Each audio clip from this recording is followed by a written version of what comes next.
तो आज हम जिंदगी की सबसे बुनियादी और सबसे दिलचस्प प्रक्रियाओं में से एक को समझने वाले हैं, रिप्रोडक्शन यानी प्रजनन।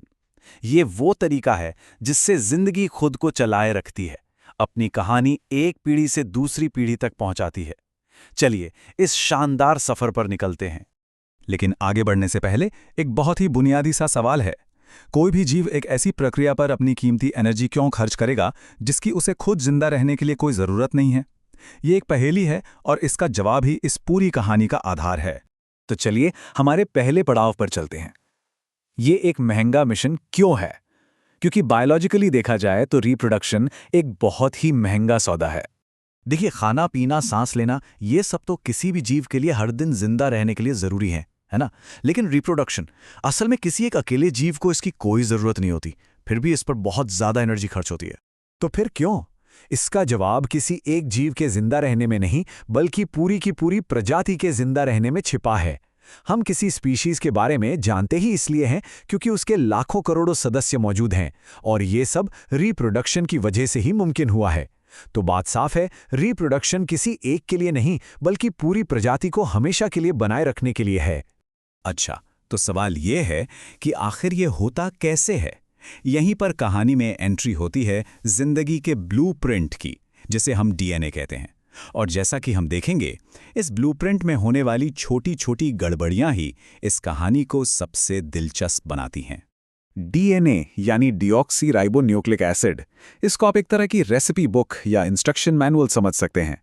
ये सेल के न्यूक्लियस में रहता है और इसमें प्रोटीन्स बनाने की सारी जानकारी होती है, और यही प्रोटीन्स मिलकर तय करते हैं कि शरीर का डिजाइन कैसा होगा। तो रिप्रोडक्शन का सबसे बेसिक काम क्या है? बस इसी ब्लूप्रिंट की एक कॉपी बनाना। अगली पीढ़ी तैयार करने के लिए आपको पहले उस रेसिपी बुक की एक ज़ेरॉक्स कॉपी तो बनानी ही पड़ेगी। सुनने में तो काफी सीधा साधा लगता है ना? पर यही कहानी में एक मजेदार मोड़ आता है। कोई भी बायोलॉजिकल प्रोसेस जिसमें डीएनए कॉपी करना भी शामिल है, 100% परफेक्ट नहीं होता। हर बार जब कॉपी बनती है तो उसमें जरा से बदलाव या वेरिएशंस आने की गुंजाइश रहती ही है। और यही बात, जो एक कमी लग सकती है, असल में जिंदगी की सबसे बड़ी ताकत है। जैसा कि सोर्स टेक्स्ट में कहा गया है, प्रजनन के दौरान विभिन्नता की ये अंतर्निहित प्रवृत्ति विकास का आधार है। ये छोटे छोटे वेरिएशंस ही हैं जो प्रजातियों को समय के साथ बदलने और नए माहौल में ढलने की शक्ति देते हैं।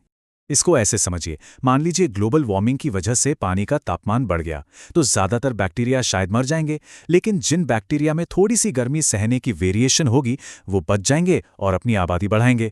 तो सबक क्या है? वेरिएशन ही बदलते वक्त में सर्वाइवल का टिकट है। तो अब जब हम ये समझ गए हैं कि रिप्रोडक्शन क्यों और कैसे होता है, तो चलिए अब देखते हैं कि जिंदगी इसके लिए कौन कौन सी रणनीतियां अपनाती है। पहली है एसेक्सुअल रिप्रोडक्शन, या कह सकते हैं क्लोन का मार्ग, जहां सिर्फ एक पेरेंट से ही नई संतान पैदा होती है। इसका सबसे सिंपल तरीका है अमीबा में होने वाला फिशन या विखंडन। यहां एक अकेला सेल बस खुद को 2 बराबर हिस्सों में बांट लेता है और लीजिए 2 नए जीव तैयार। ये प्रकृति का सबसे तेज और सबसे असरदार तरीका है अपनी आबादी बढ़ाने का। एक और तरीका है बडिंग, जैसा कि हाइड्रा में होता है।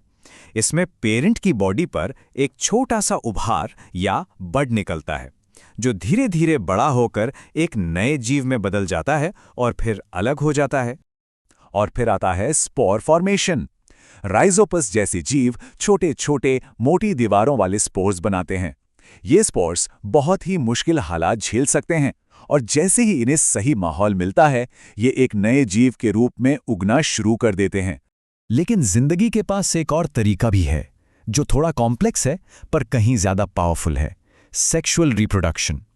तो चलिए अब इस मिश्रण के मार्ग को समझते हैं, जिसमें 2 पेरेंट्स से जेनेटिक इंफॉर्मेशन को मिलाया जाता है।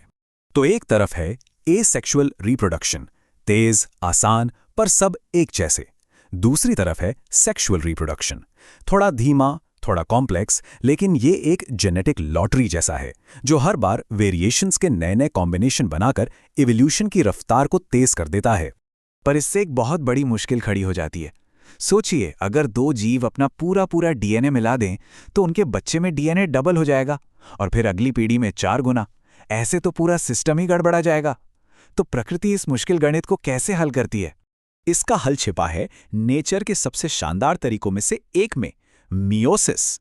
इसमें होता यह है कि खास ऑर्गन्स कुछ स्पेशल सेल्स बनाते हैं, जैसे स्पर्म और एग, जिनमें डीएनए की मात्रा नॉर्मल सेल से आधी होती है। और जब ये दो आधे सेल्स मिलते हैं तो नए जीव में डीएनए की नॉर्मल मात्रा फिर से पूरी हो जाती है ना कमाल का समाधान? और हम इंसानों जैसे कॉम्प्लेक्स जीवों में इसी काम को करने के लिए बहुत ही खास सिस्टम्स बने हुए हैं, जो इन स्पेशल जर्म सेल्स को बनाने और मिलाने का काम करते हैं। और फर्टिलाइजेशन के बाद ही जिंदगी का एक नया सफर शुरू होता है। वो छोटा सा एम्ब्रियो पहले यूट्रस में जाकर सेटल होता है, फिर अगले 9 महीनों तक प्लेसेंटा के जरिए मां से जुड़ा रहता है, जो उसे एक लाइफलाइन की तरह पोषण और सुरक्षा देता है। और आखिर में एक नई जिंदगी इस दुनिया में आती है। तो जब हम इन सारी बातों को एक साथ जोड़कर देखते हैं तो हमें क्या दिखता है? हमें दिखता है सर्वाइवल का एक मास्टरपीस, एक ऐसी रणनीति जो करोड़ों अरबों सालों से काम कर रही है। तो चलिए अपने सबसे पहले सवाल पर वापस चलते हैं कि आखिर जीव रिप्रोडक्शन करते ही क्यों हैं? क्योंकि रिप्रोडक्शन सिर्फ कॉपी पेस्ट करना नहीं है। ये एक ऐसा इंजन है जो 2 ताकतों पर चलता है। एक तरफ ये उन चीज़ों की नकल करता है जो काम कर रही हैं, यानी हमारी विरासत को आगे बढ़ाता है, और दूसरी तरफ ये वेरिएशंस के जरिए भविष्य के लिए नए नए डिज़ाइंस भी तैयार करता है। तो आखिर में बस यही सोचना है, रिप्रोडक्शन हमारे अतीत की कहानी को दोहराता है, लेकिन वेरिएशन हमारे भविष्य की कहानी लिखता है। ये जिंदगी का एक कभी न खत्म होने वाला एक्सपेरिमेंट है और हम सब इसी का हिस्सा हैं। तो सवाल ये है कि एवोल्यूशन का अगला कदम क्या होगा?